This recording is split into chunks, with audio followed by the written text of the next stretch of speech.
사사기 10장 6절에서 16절까지 말씀입니다. 사사기 10장 6절에서 16절 말씀 제가 봉독해 드리겠습니다. 이스라엘 자손이 다시 여호와의 목전에 악을 행하여 바알들과 아스타롯과 아람의 신들과 시돈의 신들과 모압의 신들과 암몬 자손의 신들과 블레셋 사람들의 신들을 섬기고 여호와를 버리고 그를 섬기지 아니하므로 여호와께서 이스라엘에게 진노하사 블레셋 사람들의 손과 암몬 자손의 손에 그들을 파심해 그 해에 그들이 요단강 저쪽 길르앗에 있는 아모리 족속의 땅에 있는 모든 이스라엘 자손을 쳤으며 18해 동안 억압하였더라. 암몬 자손이 또 요단을 건너서 유다와 베냐민과 에브라임 족속과 싸움으로 이스라엘의 곤고가 심하였더라. 이스라엘 자손이 여호와께 부르짖어 이르되 우리가 우리 하나님을 버리고 바알들을 섬김으로 주께 범죄하였나이다 하니 여호와께서 이스라엘 자손에게 이르시되 내가 애굽 사람과 아모리 사람과 암몬 자손과 블레셋 사람에게서 너희를 구원하지 아니하였느냐. 또 시돈 사람과 아말렉 사람과 마온 사람이 너희를 압제할 때에 너희가 내게 부르짖음으로 내가 너희를 그들의 손에서 구원하였거늘 너희가 나를 버리고 다른 신들을 섬기니 그러므로 내가 다시는 너희를 구원하지 아니하리라. 가서 너희가 택한 신들에게 부르짖어 너희의 환난 때에 그들이 너희를 구원하게 하라 하신지라. 이스라엘 자손이 여호와께 여쭈되 우리가 범죄하였사오니 주께서 보시기에 좋은 대로 우리에게 행하시려니와 오직 주께 구하옵나니 오늘 우리를 건져내옵소서 하고 자기 가운데에서 이방 신들을 제하여 버리고 여호와를 섬김에 여호와께서 이스라엘의 곤고로 말미암아 마음에 근심하시니라. 아멘. 사사기 묵상 18번째 시간입니다. 사사기 묵상 18번째 시간. 지난 시간에는 돌라와 야일이라는 두 사사를 통하여 선택이라는 문제를 생각해 보았습니다. 하나님은 사람을 만드시고 사람에게 선택할 수 있는 능력을 허락하여 주셨습니다. 사람들은 선택을 통해 보다 가치 있고 의미 있는 인생을 살아갈 수 있게 되었습니다. 선택을 통해 더 나은 존재가 될 수 있는 기회를 부여받은 것입니다. 사람들이 선택할 수 있는 능력을 부여받았다고 하여 모두가 다 올바른 선택을 하는 것은 아닙니다. 하지만 지금 내가 살고 있는 이 자리에서 내가 올바른 선택을 하게 되면 그 결과로 내가 머문 자리에 은혜와 평강이 남아있게 되는 것입니다. 이런 선택의 삶을 살아내는 저와 여러분이 되시기를 간절히 소원합니다. 오늘 말씀은 이스라엘 자손이 다시 여호와의 목전에 악을 행한 것으로 시작하고 있습니다. 계속해서 반복되는 이스라엘의 범죄는 다시라는 단어로 무겁게 다가오고 있습니다. 이스라엘은 왜 계속 이렇게 무너지는 것일까요? 독일의 사상가 헤겔은 역사를 연구하고서 한마디 말로 자신이 연구했던 역사에 관한 소회를 남겼는데 그것은 역사를 공부하며 새롭게 배우는 것은 인간은 역사를 통해 아무것도 배우지 못했다는 것이다 라는 말입니다. 이렇게 역사를 통해 아무것도 배우지 못하고 살게 되면 그 사람은 미래가 과거가 되는 삶을 살게 됩니다. 미래가 과거가 되는 게 무엇인고 하니 아무것도 배우지 못하였기 때문에 과거의 일들을 반복하고 결국 그것이 오늘이나 미래나 상관없이 과거가 반복되는 인생이라는 의미입니다. 이렇게 아무 고민 없이 과거의 일들을 반복하다 보면 그 인생은 퇴보할 수밖에 없습니다. 멈춰 서 있는 것이 아니라 퇴보하는 것입니다. 생명은 아니 변화하는 모든 존재는 성장 또는 성숙의 시기를 지나 쇠퇴라고 하는 두 가지 측면의 삶을 살게 됩니다. 그런데 성장이 멈춰버리고 나면 잠시 후에 쇠퇴가 찾아오는 것입니다.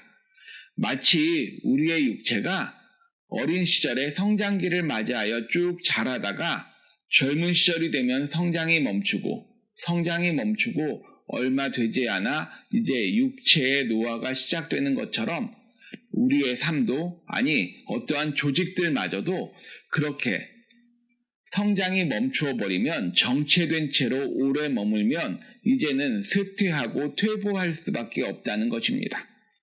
이스라엘의 삶이 지금 그랬습니다.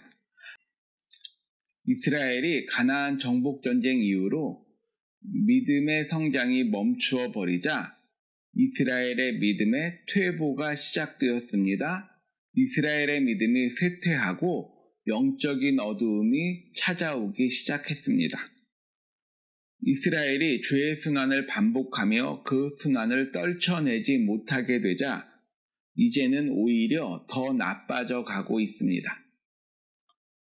이스라엘은 영적으로 점점 더 어두워져 갔고 이제는 사사 야일처럼 지도자로 세워진 사람조차도 자기의 유익만을 생각하며 살아가는 그런 세상이 되어버린 것입니다. 오늘 본문에서 이스라엘은 이방신을 섬겼습니다. 이방신을 섬긴 것은 사사기 초기부터 일어난 이스라엘의 범죄이지만 오늘 본문을 보면 이스라엘이 만날 수 있는 모든 이방 민족의 신들의 이름이 기록되고 있습니다. 이스라엘은 그들이 만날 수 있는 모든 이방 민족의 신들은 받아들이며 여호와 하나님을 버렸던 것입니다.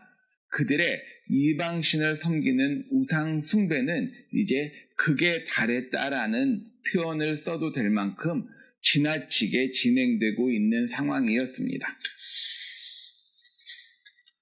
이런 이스라엘을 향해 하나님이 진노하셨습니다.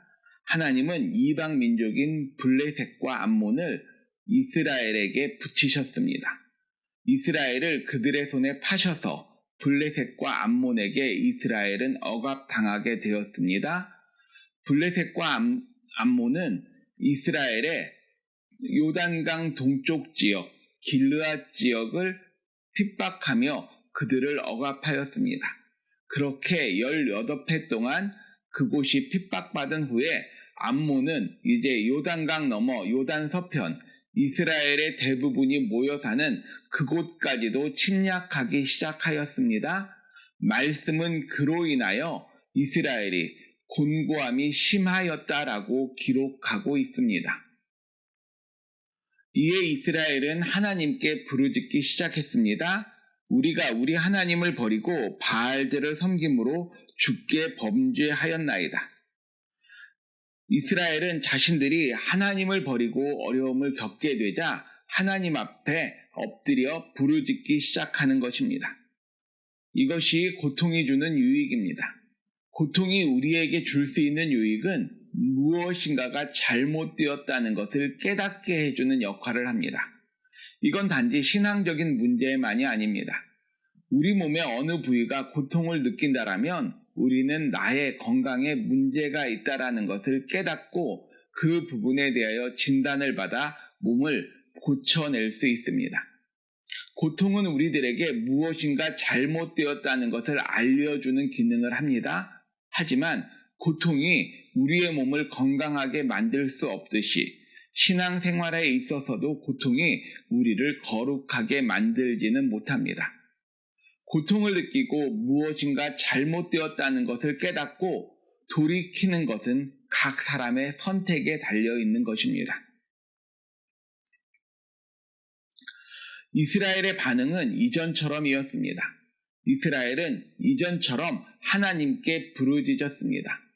우리가 죄를 지어서 하나님께서 우리에게 진노하시더라도 우리가 하나님께 부르짖으면 우리를 용서해 주실 거야 라는 믿음이 있었습니다. 이전에도 미디안이 쳐들어왔을 때 하나님께 부르짖었지만 하나님이 선지자 보내서 책망하시고는 결국 기드온을 통해서 우리를 구원해 주시지 않았어 라는 기대가 있었던 것 같습니다. 그런데 이번에는 하나님의 반응이 좀 달랐습니다. 내가 너희를 구원하지 아니하였느냐? 내가 너희가 압제당할 때에 너희의 부르짖음을 듣고 너희를 그들의 손에서 구원하였거늘 너희가 이제 나를 버리고 다른 신들을 섬기나니 그러므로 내가 다시는 너희를 구원하지 아니하리라. 하나님은 이스라엘의 구원 요청을 거절하셨습니다. 그리고 범죄한 이스라엘에게 한마디 덧붙이셨습니다. 가서 너희가 택한 신들에게 부르짖어 너희의 환난 때에 그들이 너희를 구원하게 하라. 하나님이 이스라엘에게 등을 돌리신 것처럼 보여집니다. 이방신을 좋아하는 이스라엘에게 그 이방신들에게 가라고 등을 떠밀고 계십니다. 이런 하나님의 반응에 이스라엘은 하나님 앞에 오히려 바짝 엎드려 애원하기 시작합니다. 우리가 범죄하였사오니 주께서 보시기에 좋은 대로 우리에게 행하시려니와 오직 주께 구하옵나니 오늘 우리를 건져내옵소서. 겉보기에는 이스라엘이 회개하는 것 같습니다. 완전한 회개를 하고 있는 것 같습니다. 그런데 이 말씀, 15절 말씀은 포인트를 어디에 두느냐에 따라 완전히 다르게 읽혀지는 말씀입니다. 주께서 보시기에 좋은 대로 우리에게 행하시려니와 이 부분이 이스라엘의 진심이라면 지금 이스라엘은 하나님께 주의 뜻대로 하옵소서, 주 뜻대로 모든 것이 이루어질 것입니다 라고 고백하는 믿음을 보여주고 있는 것입니다. 하나님의 주권을 인정하며 자신들의 생명조차도 기꺼이 하나님의 손에 맡겨드리겠다라는 표현인 것입니다.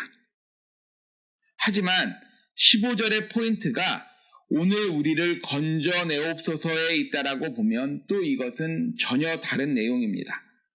뒤에는 어찌 돼도 좋으니 지금 당장 내 문제만 해결해 달라는 요청입니다.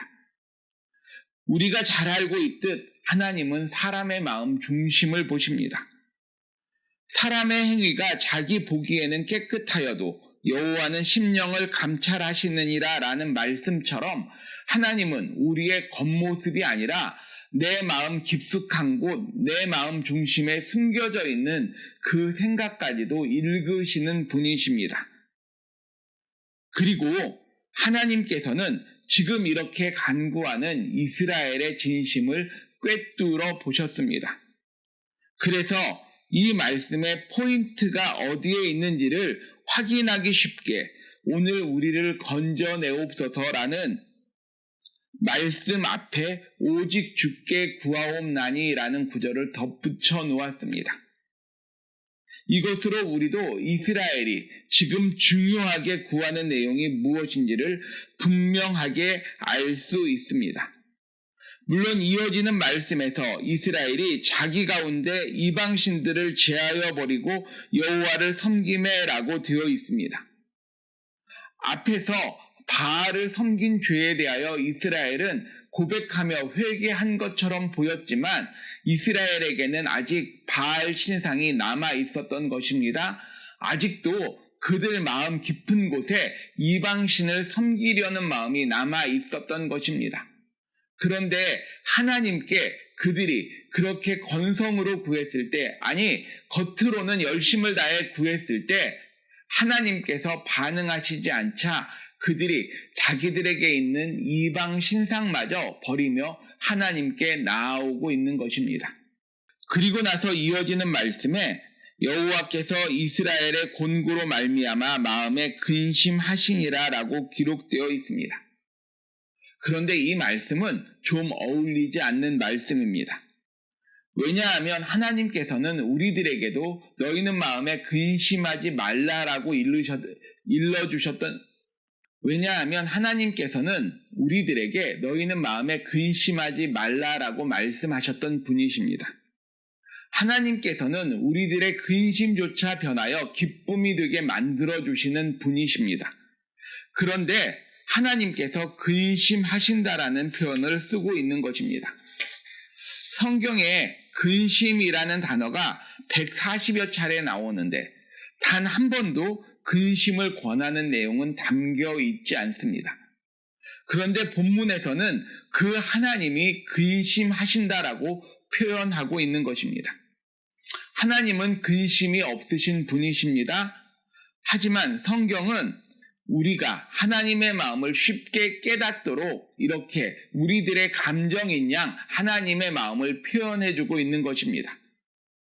성경에 하나님께서 근심하신다는 표현이 오늘 본문 외에 한 군데에 더 나옵니다. 어디인관이 노아 시대에 세상의 죄가 관영함을 보시고 하나님이 근심하셨다는 내용이 기록되고 있습니다. 그 하나님의 근심 뒤에 노아 시대에는 홍수라는 엄청난 사건이 있었습니다. 그렇다면 오늘 본문에 기록된 하나님의 근심은 과연 무엇을 예비하는 말씀이실까요? 아니, 하나님은 무엇을 보고 근심하고 계시는 것일까요?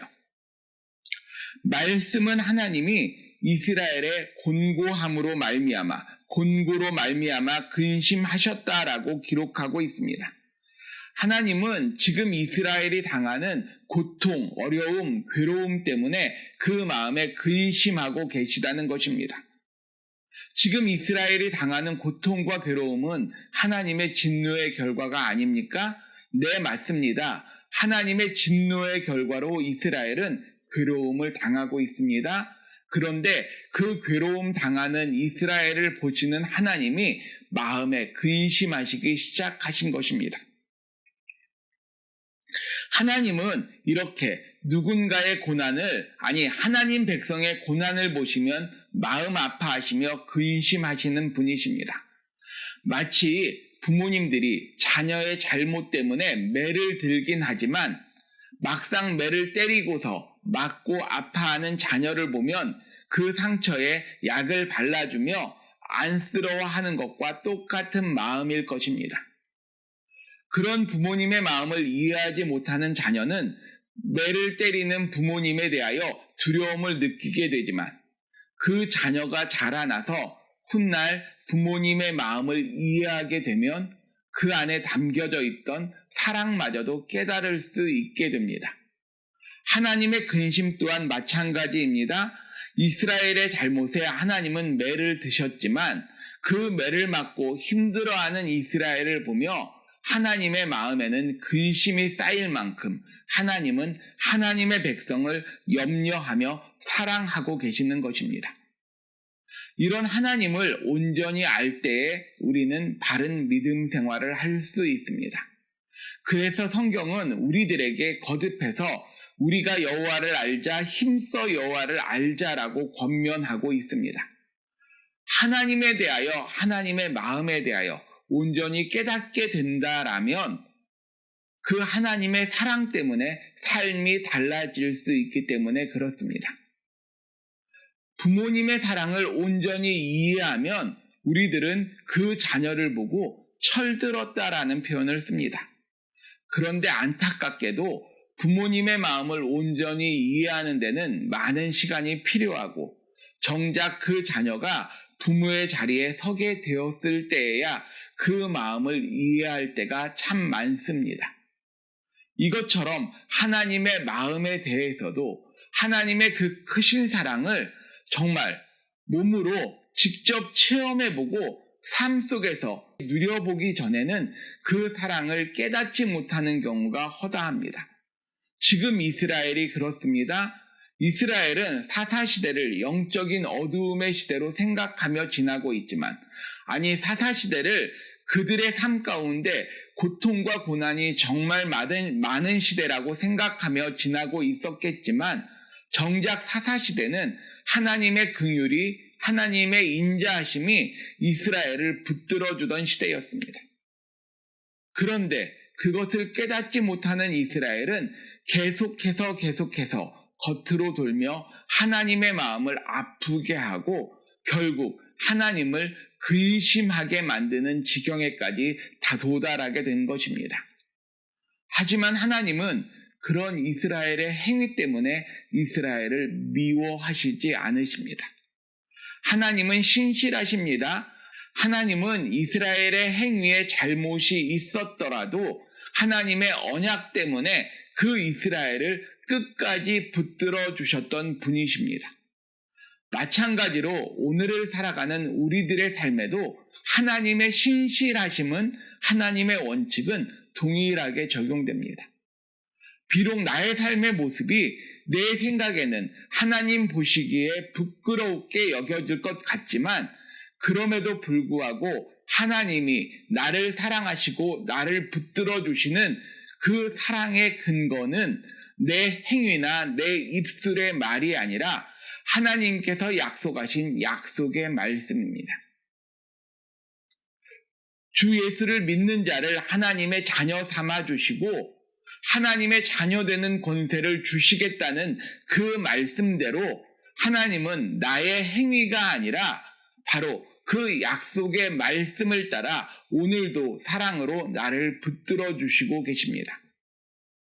나의 행위가 지나치게 잘못될 때 하나님은 징계의 매를 드시기도 하지만, 결국 하나님은 그런 나를 보며 나를 내버리시는 것이 아니라 근심하시고 안타까움으로 참고 기다리시며 지켜보고 계시는 것입니다. 사사기의 이스라엘은 그 사랑을 깨닫지 못하고 겉으로 도는 사춘기의 아이들처럼 하나님의 마음을 아프게 하며 근심하는 삶을 살아내던 세대였습니다. 이제 하나님께서는 사사기의 말씀을 통하여 하나님의 마음을 우리들에게 보여주고 계십니다. 너희는 나의 이러한 사랑을 바라보며 나를 근심하게 할 것인지, 내 마음에 기쁨이 되는 자녀들이 되어줄 것인지 하나님은 묻고 계십니다. 우리 이 시간 함께 기도하시겠습니다.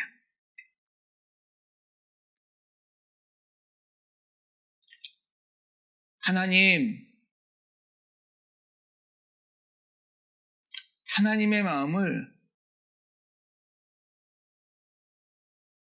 아직도 이해하지 못하며 하나님의 마음을 잘 깨닫지 못하는 나의 어리석음을 용서하여 주시옵소서. 이 시간 성령님께서 내 마음 감동하여 주시며 나 때문에 근심하시며 그럼에도 불구하고 사랑으로 나를 붙들고 계시는 그 하나님의 사랑이 느껴지는 은혜 누리게 하여 주시옵소서. 내가 무엇을 가져야만 사랑받고 내가 무엇이 없으면 사랑받지 못하는 존재가 아니라 하나님께서 자녀 삼아 주셨다는 말씀처럼 나를 존재 그대로 받아들여 주셨다는 것 믿게 도와주시며 그 하나님의 사랑 의심하지 말고 그 사랑에 내 인생 기꺼이 맡겨드릴 수 있는 믿음의 용기 허락하여 주시옵소서. 사사시대의 사람들은 하나님의 사랑을 깨닫지 못하여 거듭 하나님의 마음을 아프게 하며 하나님을 근심케 하는 삶을 살았습니다. 하나님, 저들의 삶을 거울 삼아 나를 비춰보게 하여 주시옵소서. 내 인생 가운데 나의 삶의 모습 가운데 하나님 싫어하시는 요소들이 있다라면 이제 하나씩 바꿔나가는 은혜 누리게 하여 주시며 성령님께서 깨닫게 하여 주시고 성령님께서 결단케 하여 주셔서 그것들이 정리되는 귀한 인생 살아가게 하여 주시옵소서. 하나님, 그래서 하나님의 사랑 믿고 의지하며 나아갈 때에 이전에 누리지 못하였던 그 은혜, 그 감격 매일 누릴 수 있게 도와주시며 나의 매일매일이 어제와는 다른 오늘, 오늘과는 다른 내일이 펼쳐지게 도와주시며 나에게 가장 좋은 것은 아직 오지 않았다라는 믿음 가지고 하나님 향하여 다름질하는 믿음의 사람들 되게 하여 주시옵소서. 오늘도 부족하고 연약한 나를 사랑으로 품어주시며 인내로 참아주시는 예수 그리스도의 이름으로 기도드립니다. 아멘.